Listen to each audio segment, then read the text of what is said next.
தங்கி பலவிதமான கல்பங்களை உண்டு வந்தார்.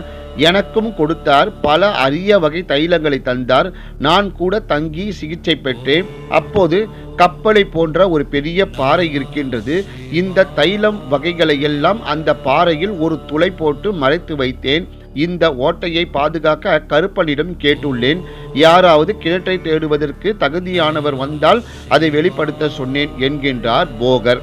கருப்பண்ண சுவாமி கோவிலுக்கு பின்னால் உள்ள கிணற்றை தேடாமல் 1000 பேர் வசிக்கக்கூடிய குகையை தேடுவதோடு கப்பலை போன்ற பாறையும் தேடினால் அந்த கிணற்றை எளிதில் கண்டுபிடிக்கலாம். இத்தனை சித்தர்கள் ஓர் இடத்தில் கூடி என்ன செய்தார்கள்?